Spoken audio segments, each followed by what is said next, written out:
Right. Uh, I don't understand, or didn't understand about all this because there's just too much information, and I don't even know what that information means in context. It is Halberdiers, hold the line!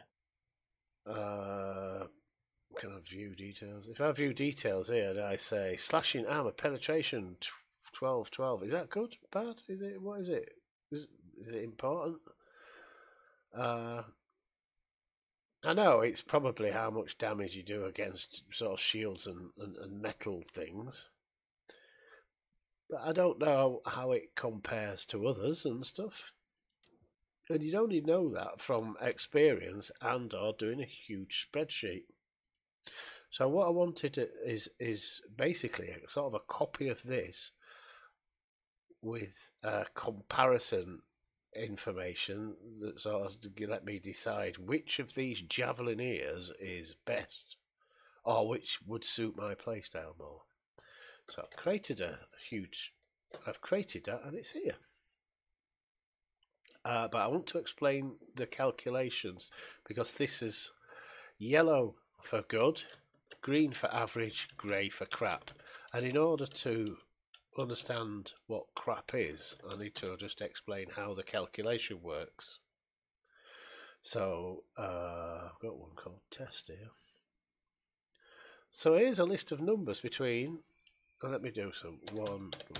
I'm just doing random numbers between I don't know, 1 and 9 about 123 2 3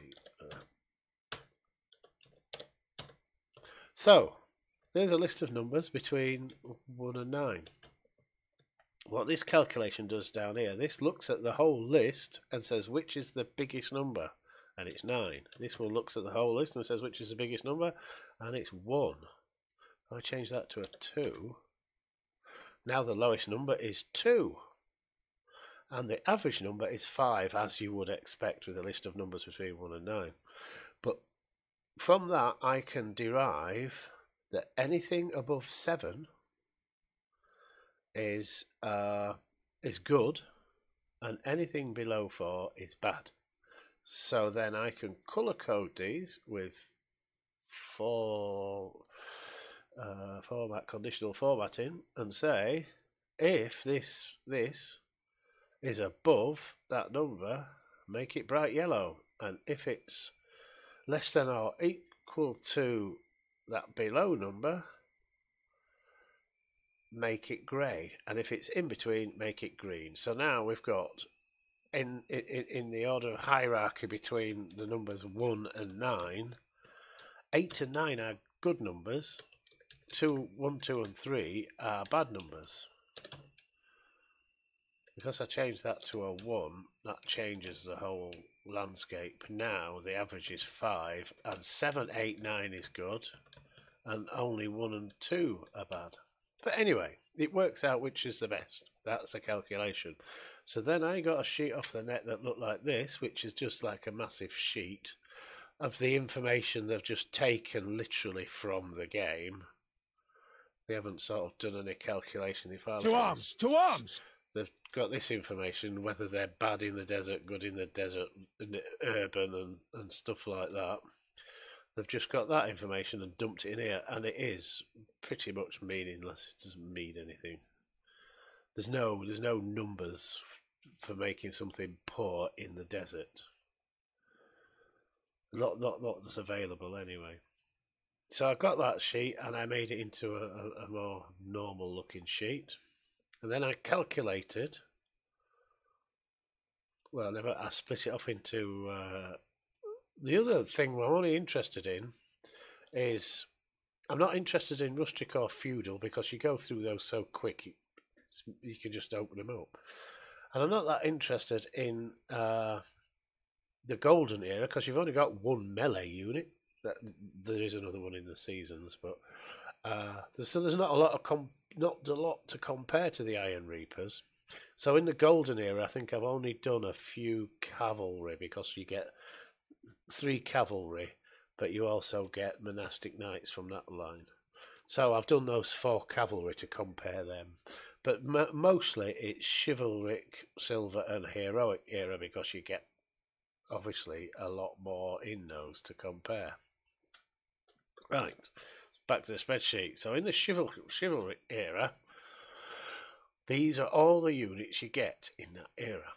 And they're in 3 sections. There's the foot ones, the range ones, and the cavalry.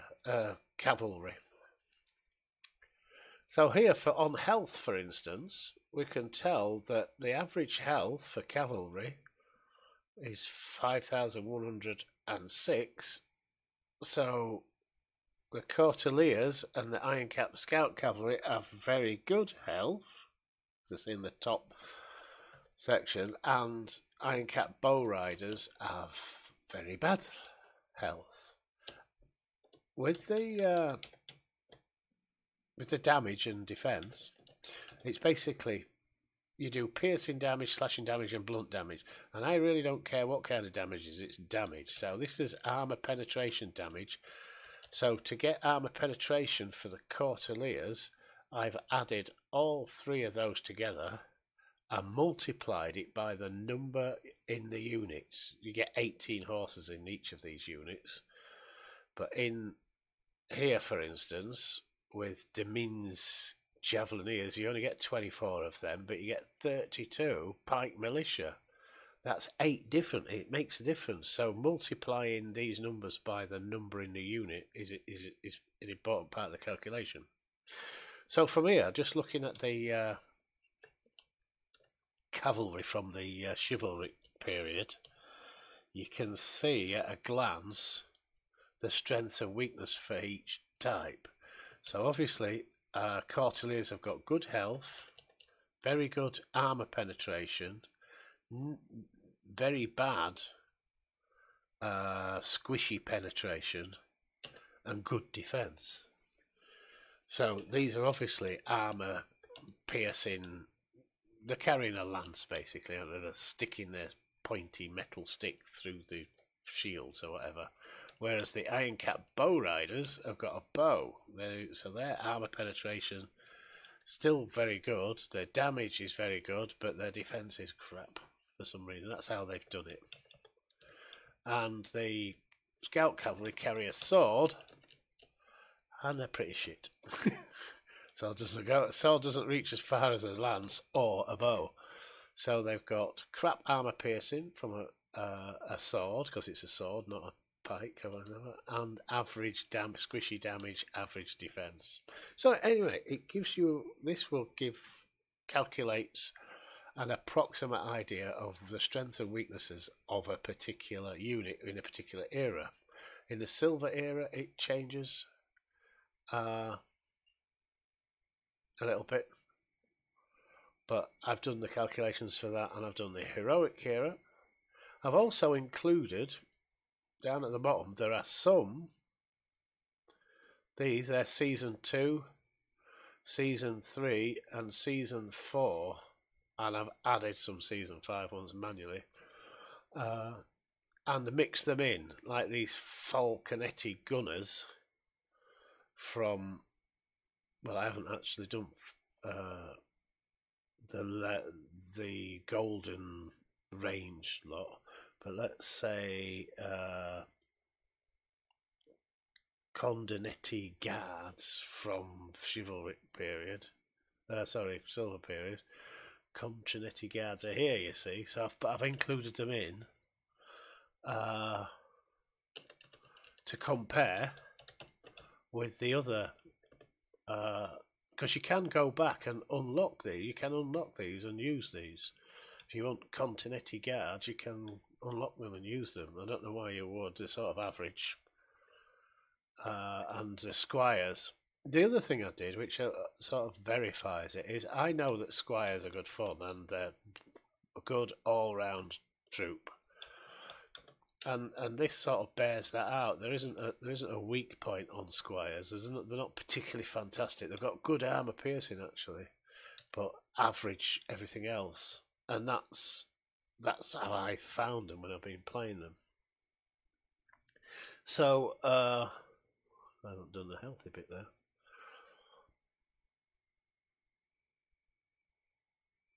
Oh yeah, yeoman. So why is that?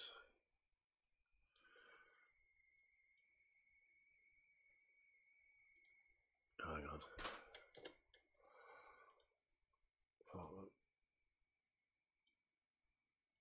Yeah, so this is an example. So in the silver period, you've got Shiminjik character from cavalry from season 2, which you can unlock, and the Kochinins from season 2, and the way you unlock them is, God, is it F5? Yeah, so in season 2, you've got the Kochinins.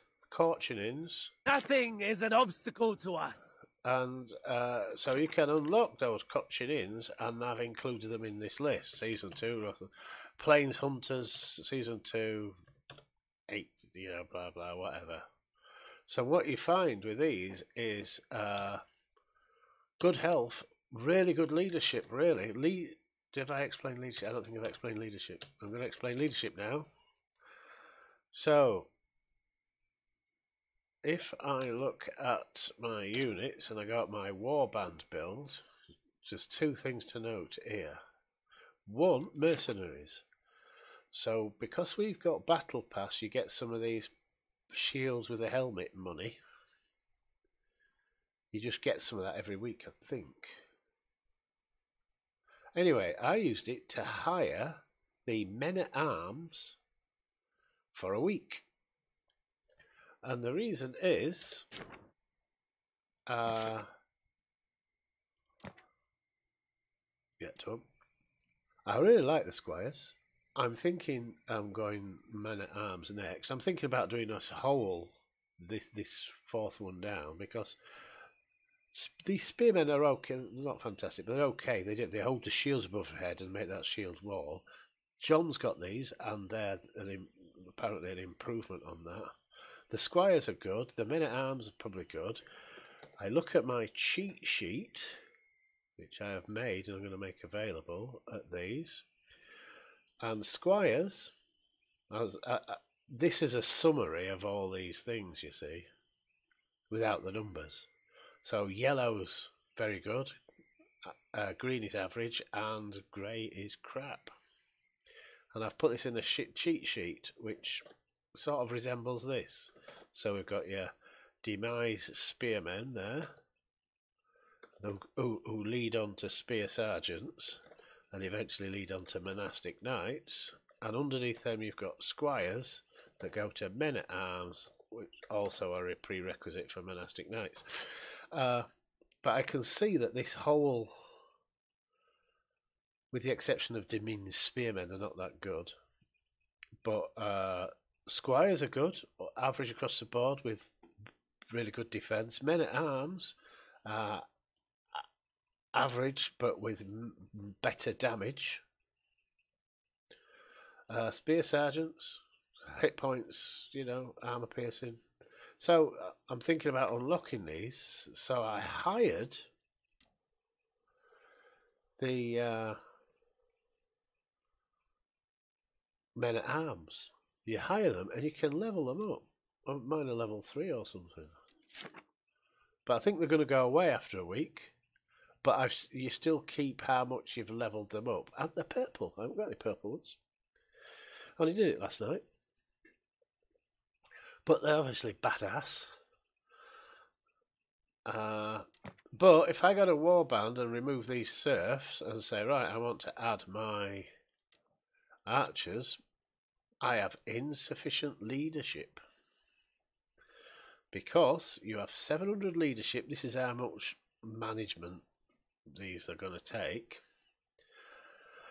But I'm using 645, so I can't afford 100 and odd. The only thing I can afford is the 40 for the serfs.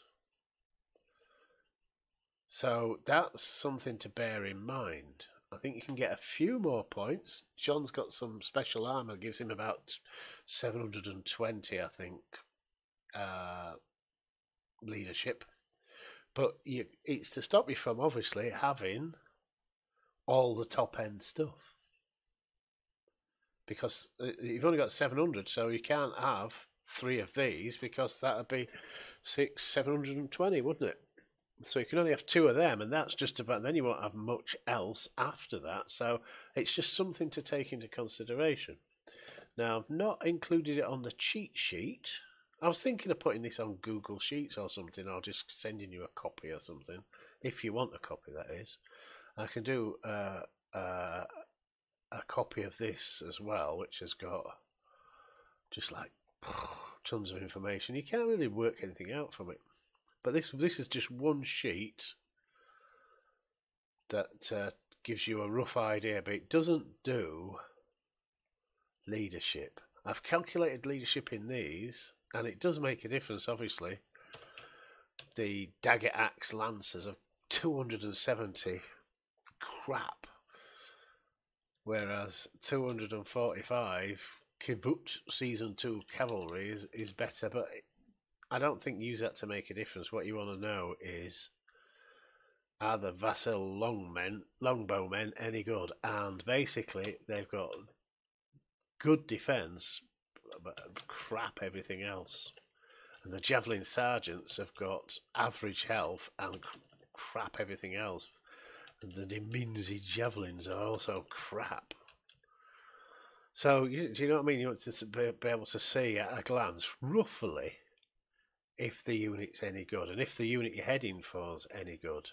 I was thinking about these Rattan guys, but obviously the Rattan marksman who get to the Rattan Rangers, there's nothing to compare to the Rangers, really. I guess I could do these 3, but you've already made your golden era decision by your choices back here. If you've gone halfway down here, you're not going to be unlocking the Purvey's Crossmen, are you? You're not going to be unlocking the Rattan Rangers. You've already committed down one line, haven't you? So that's why I've not done them. But anyway, so that's it. This is a one-sheet look at roughly the strengths and weaknesses of each unit, which is good. This purple thing, it's very briefly, when you start a new character and you go through your Forza Roderick and stuff, you are presented with a list of six units: Pike Militia, Iron Cap Swordsmen, Dimenzi Archers, Iron Cap Ambi Bruisers, Dimenzi Spearmen, and Rattan Round Shields, and you can pick 3 from those 6. Any 3 from those 6, and then when you've picked those 3, you go to another screen where I'm going to do purple again. You can pick 1 from 3, and you can pick Squires, Halberdiers, or Perfecta Pikemen.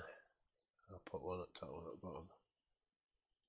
So you pick 1 from each of those 3, so you end up with 4 units. You get 3 from the chivalric and 1 from the silver era. That's why, if you've got squires, that's why they're blue. So from this, I know that I like squires and I want to unlock this area. So I will pick squires if I make a new character.